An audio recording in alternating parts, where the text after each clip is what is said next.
Bonjour chers tous, bienvenue à tous nos amis passionnés de F1 à Abidjan F1 Addict. Nous sommes à notre 10e débriefing F1. Aujourd'hui, nous allons commenter le Grand Prix de Jeddah en Arabie Saoudite.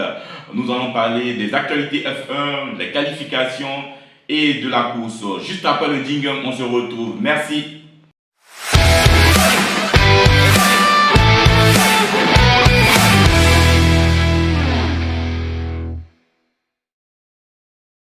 De retour sur le débriefing F1 Addict, nous sommes à notre 10e débriefing. Concernant les actualités F1, il faut dire que ça a été vraiment très mouvementé le Grand Prix de détail parce que déjà le jeudi, on avait eu un Carlos Sainz vraiment en difficulté, mal à l'aise. C'était un début d'appendicite. Il a dû être opéré le lendemain. Vraiment difficile, difficile. Nous souhaitons prompt rétablissement. Et là, il a fallu faire des choix assez décisifs pour Ferrari. Donc, au pied levé, ils ont appelé le jeune Britannique Oliver Beeman, 18 ans, pilote de F2, qui a dû carrément laisser la F2 pour venir se concentrer à la F1 ce week-end. Donc, vraiment, c'était vraiment très, très, très challengeant. Et nous allons voir comment a été le comportement de ce jeune Britannique durant ce week-end de Formule 1. Concernant les qualifications, voilà, concernant les qualifications, il faut dire que Red Bull a su voler, même déjà depuis les essais, et a su voler les qualifications. Donc, ils ont terminé classiquement P1, P2. Voilà, donc il n'y a rien à dire. Perez, Max Verstappen, ça va bien. Bon, il faut dire aussi que Ferrari aussi a montré le poids de la bête et vraiment ça a été super avec un Leclerc qui a pu placer sa monoplace en deuxième position plutôt. Donc c'était plutôt Leclerc P2 et puis Perez P3 et non P1, P2 pour les Red Bull.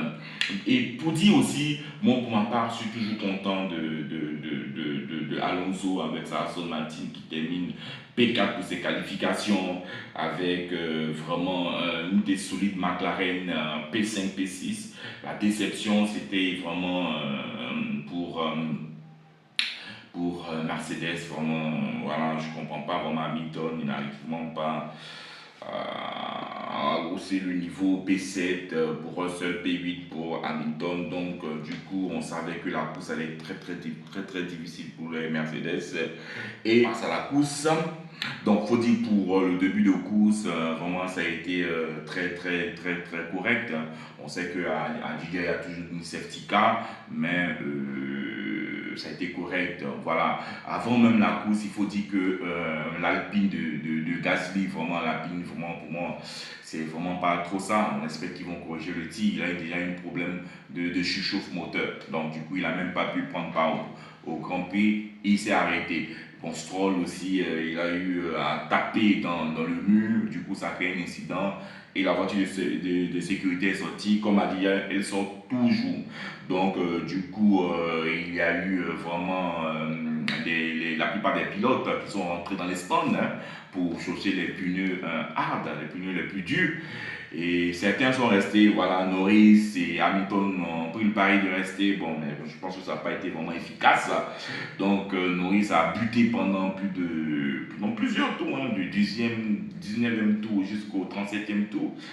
Plus de 18 tours, il a buté derrière Hamilton avant qu'Hamilton ne rentre au stand. Bon, du coup, bon, je pense que ça n'a pas été trop payant. Voilà, on a une Hamilton qui termine P9. Voilà. Et Norris termine P8. Voilà. Et moi, pour ma part, vraiment, j'ai vraiment pas bien compris. Je n'ai pas vraiment bien compris la stratégie de Mercedes. Il faut dire que on a constaté vraiment un loup à Alonso, voilà, correct. Vraiment, comme je disais, la Aston Martin, vraiment, ils font du bon travail avec des pilotes qui sont déterminés, surtout Alonso, voilà, qui termine P5 devant Russell 6e. Donc, pour dire que les vieux pilotes ont encore de la graine. Hein, et un solide Kevin Magnussen qui a permis à Haas de pouvoir remporter au moins un point. Donc, il termine P10. Donc, c'est vraiment très bien. Moi, ma déception, comme je disais, c'est Mercedes. Mercedes, vraiment, ça ne va pas vivement que Lewis Hamilton part chez Ferrari en 2025 et on lui espère vraiment que du bien avec Charles Leclerc. Et Oliver Billman, voilà, un jeune pilote qui commençait ses débuts en F1. Il faut dire qu'il a été vraiment énorme. Il était une P7. Il a réussi à garder le rythme. Il a réussi vraiment à envoyer sa monoplace jusqu'à la fin de la course. Pour moi, il a été brillant. Il a même été élu pilote du jour. Donc, ça montre que réellement, il a de la graine et espérons que Ferrari puisse lui donner vraiment cette opportunité encore de pouvoir continuer ou de pouvoir revenir en F1. Donc, moi, je vous dis merci et puis bon, on va se retrouver dans 2 semaines pour le 11e débriefing. On va débriefer quoi? Le Grand Prix de Melbourne. Je vous rappelle que avant l'ère des 23, 24 courses, on était vraiment, la rentrée des classes était à Melbourne. C'était pas au Bahreïn. Donc, on va revenir à Melbourne dans un circuit classique à Abley Park.